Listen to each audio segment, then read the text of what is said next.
오늘 우리에게 주시는 하나님 말씀은 룻기 1장 1절에서 5절까지 말씀입니다. 한 목소리로 읽으시겠습니다. 사사들이 치리하던 때에 그 땅이 흉년이 드니라. 유다 베들레헴의 한 사람이 그의 아내와 두 아들을 데리고 모압 지방에 가서 거류하였는데 그 사람의 이름은 엘리멜렉이요 그의 아내의 이름은 나오미요 그의 두 아들의 이름은 말론과 기련이니 유다 베들레헴 에브랏 사람들이더라. 그들이 모압 지방에 들어가서 거기 살더니 나오미의 남편 엘리멜렉이 죽고 나오미와 그의 두 아들이 남았으며 그들은 모압 여자 중에서 그들의 아내를 맞이하였는데 하나의 이름은 오르바요 하나의 이름은 룻이더라. 그들이 거기에 거주한 지 10년쯤에 말론과 기리온 두 사람이 다 죽고 그 여인은 두 아들과 남편의 뒤에 남았더라. 아멘. 오늘 말씀 제목을 제가 베들레헴 이렇게 정했는데요. 베들레헴 하면 우리가 머릿속에 딱 떠오르는 게 예수님께서 태어나신 마국간이지 않겠습니까? 성경에 보시면은 대략 한 50개 절 정도에서 이 베들레헴이라는 지명이 나옵니다. 그러니까 우리가 언뜻 생각해 보면은 예수님께서 태어나신 곳이 베들레헴이기 때문에 이 지명의 대부분 한 50개 절에서 나온다고 말씀드렸죠. 이 대부분이 신약 성경에 나올 것이다 이렇게 생각할 수 있습니다만 그렇지 않습니다. 신약 성경에는 이 중에서 단지 8개 절에서만 베들레헴이라는 이름이 나오고요. 나머지 42개 절은 구약에 있습니다. 성경을 좀 읽으신 분들은 다윗의 고향이 바로 이 베들레헴이다 이런 사실 아마 알고 계실 겁니다. 구약 성경에서의 베들레헴이라는 지명은 대부분 그래서 다윗과 연결이 되어 있습니다. 오늘 본문은 우리가 룻기를 읽었는데 이 룻기의 무대가 베들레헴이기 때문에 이 말씀을 드리고 있는 겁니다. 이 사실까지, 그러니까 룻기의 무대가 베들레헴이라는 사실까지 여러분들이 알고 계신다 그러면은 그분은 아마 성경을 꽤 읽으신 분이다 이렇게 인정해 드릴 수가 있습니다. 구약 성경에서 베들레헴이라는 지명이 한 42번 나온다고 말씀드렸죠. 근데 그 중에 맨 마지막에 나오는 게 어느 부분이냐 하면은 미가서입니다. 미가서 5장 2절에 보시면 베들레헴 에브라다야 너는 유다 족속 중에 작을지라도 이스라엘을 다스릴 자가 내게서 내게로 나올 것이라 이렇게 말씀합니다. 이스라엘 사람들이 기다리고 있던 메시아 즉 구세주가 베들레헴에서 태어날 것이다 라는 사실을 예언하고 있는 그런 말씀이죠. 그래서 동방박사들이 아기 예수님을 찾아왔을 때 예루살렘에 있는 성경 전문가들이 그 동방박사들에게 베들레헴으로 가봐라. 그래서 이 말을 한 겁니다. 그러면 그럼 왜 하필 베들레헴일까요? 하나님께서 베들레헴에서 왜 예수님께서 태어나게 하셨을까? 그냥 하나님께서 일방적으로 선택해서 그렇게 하셨을 수도 있겠고요. 또 우리가 달리 생각을 해보면은 베들레헴이 그만한 자격을 갖춘 동네이기 때문에 그렇게 하셨을 것이다 라는 생각도 우리가 해볼 수 있습니다. 이 중에 어떤 게 맞는지 우리가 하나님의 뜻에 대해서 정확하게 알 수는 없습니다만 성경을 통해서 하나님의 뜻을 우리가 짐작해 볼 수는 있습니다. 오늘 그것을 한번 생각해 보려고 합니다. 베들레헴이라는 곳이 어떤 곳이기에 하나님께서 그곳을 메시아의 탄생지로 선택을 하셨을까? 이 점입니다. 예수님 탄생 때문에 베들레헴이 영광스러운 이름으로 우리에게 인식이 되고 있습니다만 사실 베들레헴은 전혀 그럴 만한 곳이 아니었습니다. 베들레헴이 영화로운 이름을 갖게 된 데에는 몇몇 사람들의 믿음이 큰 역할을 했는데 그걸 오늘 살펴볼 겁니다. 베들레헴이라는 지명이 성경에서 가장 먼저 나오는 곳, 구약에서 마지막 나오는 건 미가서라고 말씀드렸죠. 근데 성경 전체에서 가장 먼저 베들레헴이라는 지명이 나오는 곳은 창세기 35장입니다. 창세기 35장 19절에 보시면 라헬이 죽음에 에브랏 곧 베들레헴 길에 장사되었고 이런 말씀이 있습니다. 베들레헴이라는 이름은 죽음과 함께 성경에서 맨 처음 나타납니다. 어떤 의미에서 보면은 베들레헴은 죽음의 동네로 성경의 그 모습을 처음 드러내는 셈입니다. 라헬은 이스라엘이라고 불리는 야곱의 두 번째 아내였었죠. 야곱의 또 다른 아내이면서 라헬의 언니인 레아, 이 라헬과 레아 두 사람이 연접관계였지 않습니까? 한 남편을 사이에 두고서 치열하게 갈등하고 질투하는 그런 관계였었죠. 언니 레아는 6명의 아들과 딸 하나를 두었습니다. 그런데 그러는 동안 7명의 자식을 낳는 동안 동생 라헬은 단 한 명의 자녀도 낳지 못합니다. 그러다가 마침내 하나님께서 라헬에게 아들을 주셨습니다. 아들을 주셨는데 라헬이 너무 기쁘고 감사해서 그 아들의 이름을 뭐라고 졌냐 하면은 다 아시죠? 요셉입니다. 요셉. 요셉의 뜻이 뭐냐면은 더함, 더하다 그런 뜻입니다. 무슨 얘기냐 하면은요.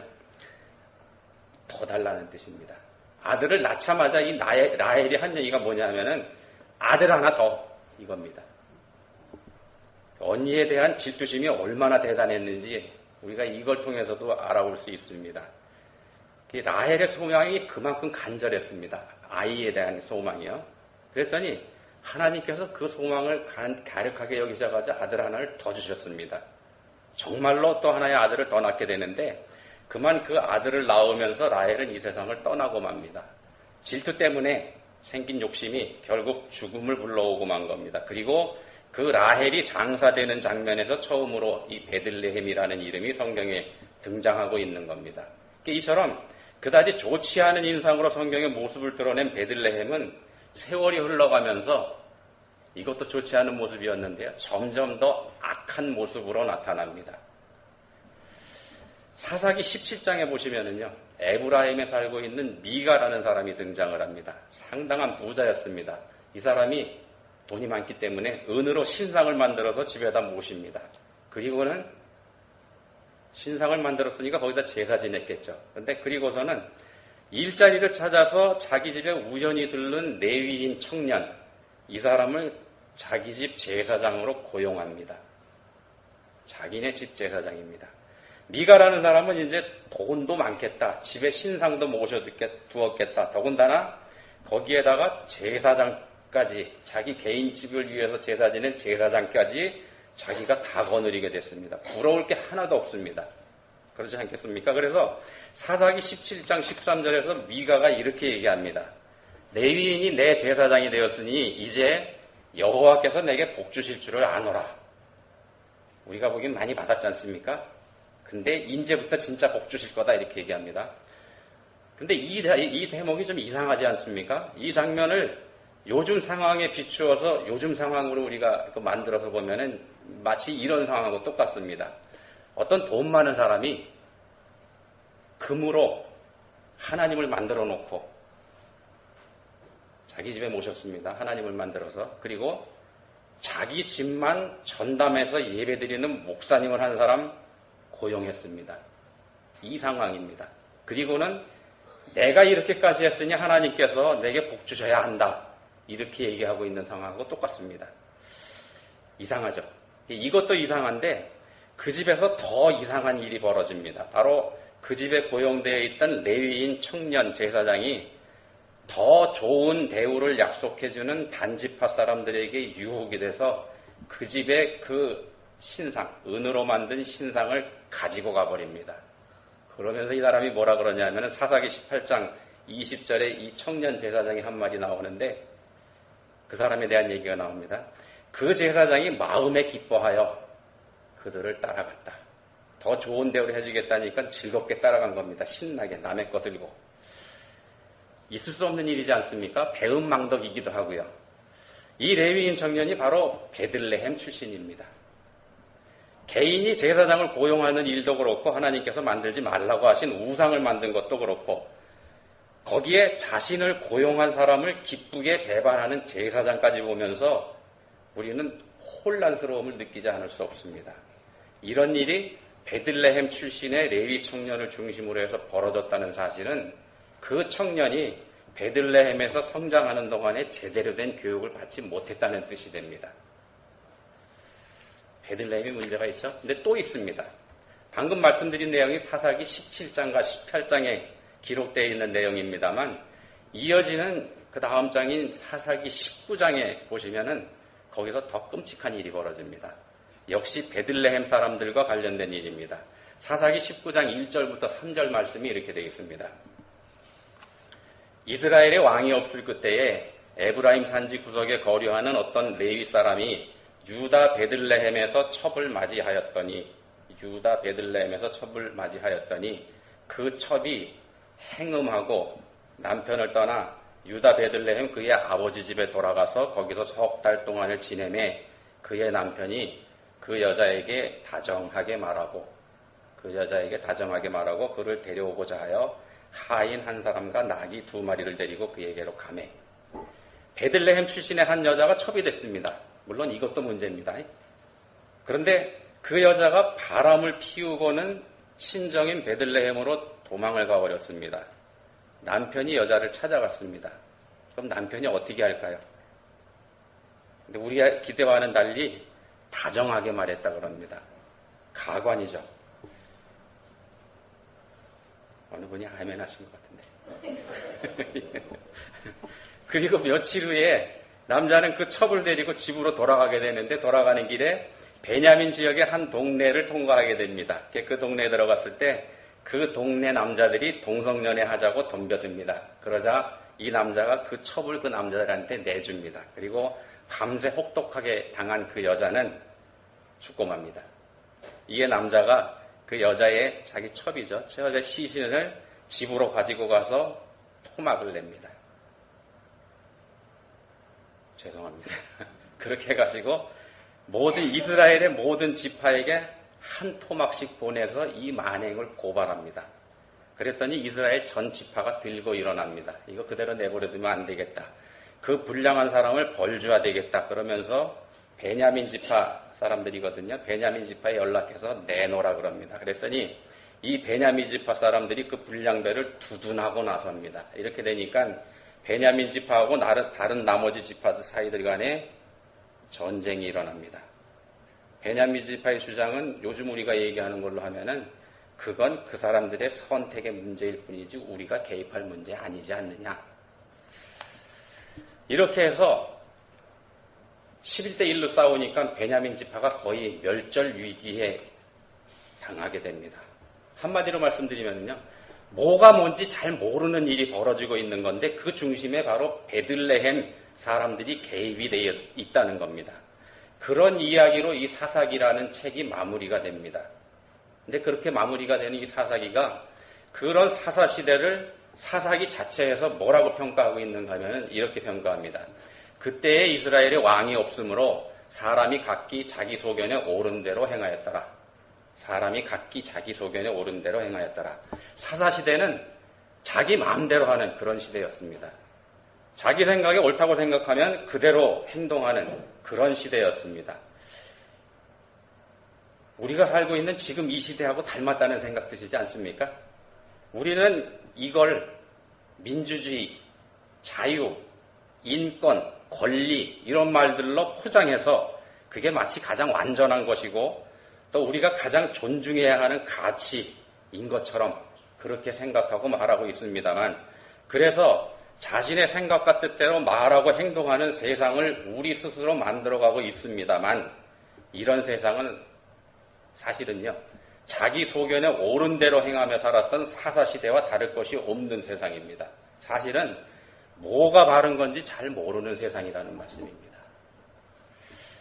그때 이스라엘에 왕이 없었기 때문에 이런 일이 생겼다 이렇게 얘기합니다. 그래서 이스라엘에 왕이 생겨야지만 되는 이스라엘에도 다른 나라처럼 왕이 있어야지만 되는 정당한 이유가 있는 것처럼 보입니다만 사실은 그렇지 않습니다. 그 당시에 이스라엘에 왕이 있었습니다. 분명히 있었습니다. 이스라엘 사람들을 약속의 땅 가나안으로 인도하시고 그들을 자신의 백성으로 삼으신 하나님이 그들하고 함께 계셨기 때문에 드리는 말씀입니다. 이스라엘 사람들은 하나님을 자신들의 왕으로 섬기며 살겠다고 약속하고 맹세까지 한 바가 있습니다. 그런데 그 사람들은 자기들과 함께 계시는 그 하나님을 잊어버린 겁니다. 아니요. 자기들과 함께 계시면서 왕으로 다스리고 계시는 하나님을 자기들의 왕으로 인정하지 않은 겁니다. 그러니까 우리한테 왕이 필요하다. 이런 말을 하게 됩니다. 그래서 모든 것이 엉망이 돼버린 겁니다. 자기 소견에 옳은 대로 행하는 세상은 하나님 뜻을 거부하는 세상이라는 말의 다름이 아닙니다. 우리가 바로 그런 시대에 살고 있습니다. 우리가 살고 있는 지금 시대는 개인을 존중한다는 미명하에 온갖 무례함과 온갖 부도덕함, 이걸 눈감아주는 시대입니다. 인터넷에 보시면 악플이라는 횡포와 만행, 이런 거 있죠. 이것도 한 예가 되고요. 또 동성애를 자기 권리라고 주장하고 선택의 문제라고 주장하는 것 또한 여기에 해당이 됩니다. 근데 이런 거를 다 용납하고 이런 무례함과 부도덕을 눈 감아주는 그 이유를 우리가 가지고 있습니다. 우리는 그걸 다 눈 감아줄 수 있는 핑계가 우리한테 있다는 말씀입니다. 뭐냐면요. 세상이 그렇게 흘러가는데, 세상이 변하고 있는데, 또는요, 남들도 다 그렇게 하는데, 이겁니다. 다 그렇게 하는데, 나만 그렇게 하지 않을 수 없다고 하는 게 우리들입니다. 남들이 하는 대로 나도 하지 않으면은 내가 생존할 수가 없고, 내가 가진 것조차도 지킬 수 없다고 하는 시대에 우리가 살고 있습니다. 그런데 여러분, 그렇지 않습니다. 그렇지 않습니다. 우리가 살펴보고 있는 본문 룻기가 그렇지 않다는 걸 우리에게 보여주고 있습니다.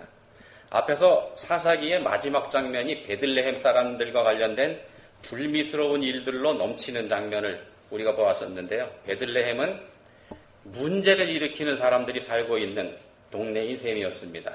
그렇죠? 그렇다고 한다면요. 그렇다고 한다면 베들레헴은 문제가 있는 그런 동네, 문제 있는 사람들만 사는 그런 동네라고 한다면 그 베들레헴에 살고 있는 사람이라면 다 그렇게 살아야 하지 않겠습니까? 우리 논리대로는 그래야 하지 않겠습니까? 베들레헴은 원래 그런 곳이니까는요. 다들 그렇게 사니까. 그래서 그렇게 산 사람 이야기로 룻기가 시작이 됩니다. 우리가 읽은 본문입니다. 본문 1절이 이렇게 시작됩니다. 사사기, 아까 말씀드린 엉망진창인 사사시대를 기록하고 있는 사사기가 끝나고 이어지는 책이 바로 룻기인데 그 룻기가 이렇게 시작을 합니다. 1절입니다. 사사들이 치리하던 때에 그 땅에 흉년이 드니라. 유다 베들레헴의 한 사람이 그의 아내와 두 아들을 데리고 모압 지방에 가서 거류하였는데 사사들이 치리하던 때에 이렇게 말씀하죠. 바로 자기 소견에 옳은 대로 행동하기 때문에 모든 것이 엉망이던 그때입니다. 그리고 장소가 베들레헴입니다. 장소가 베들레헴입니다. 세상의 시류를 따라 사는 지역이기 때문에 어떤 면에서는 시대를 리드하고 있는 지역이다. 이렇게 볼 수도 있습니다. 우리 관점으로는 그렇습니다. 요즘 시대 관점으로는.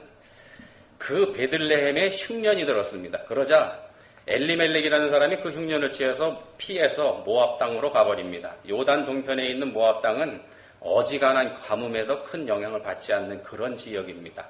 그래서 그리 갔습니다. 그런데 문제는 그렇게 모압 땅을 찾아서 고향인 베들레헴을 버리고 간 엘리멜렉이 부자였다는 겁니다.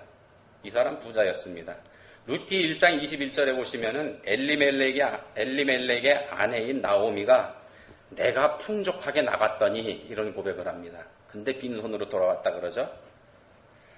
거기서 우리가 이 사람이 부자였었다는 거 알 수 있습니다. 당시 하나님의 율법으로는 기근이나 전쟁 등으로 인해서 먹고 살기가 어려울 때가 찾아오면 그럴 때에는 그 지역에 있는 부자들이 그곳에 있는 가난한 사람들을 책임지도록 되어 있었습니다. 왜냐하면 하나님께 복받은 사람들이기 때문입니다.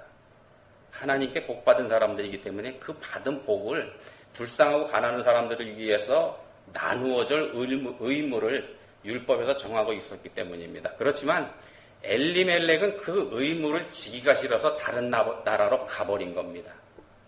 그런 상황입니다. 그런데 하필 이 사람이 찾아간 곳이 모압이라는 나라입니다. 신명기 23장 3절에서 하나님께서 영원히 여호와의 총회에 들어오지 못하리라고 말씀하신 저주받은 나라였습니다. 엘리멜렉은 자기 소견에 옳은 대로 행동하는 사람들로 가득 차 있는 베들레헴 사람으로서 그에 합당한 행동을 한 겁니다. 그렇게 하는 데에 엘리멜렉에게는 전혀 주저함이 없었던 겁니다. 왜냐하면 다른 사람들도 다 그렇게 하니까요. 다른 사람들도 다 그렇게 하니까. 하나님은 그의 안중에 없었습니다. 하나님이 뭐라고 하셨는지 상관없습니다. 그 결과가 본문 3절부터 5절입니다. 3절부터 5절 말씀이 이렇게 되어 있습니다. 나오미의 남편 엘리멜렉이 죽었습니다. 나오미와 그의 두 아들이 남았으며 그들은 모압 여자 중에서 그들의 아내를 맞이하였는데 하나의 이름은 오르바요 하나의 이름은 루시더라. 그들이 거기에 거주한 지 10년쯤에 말론과 기련 두 사람이 다 죽고 아들 둘도 다 죽었습니다. 그 여인은 두 아들과 남편의 뒤에 남았더라. 하나님이 안중에 없는 사람은 하나님께서도 안중에 두시지 않습니다.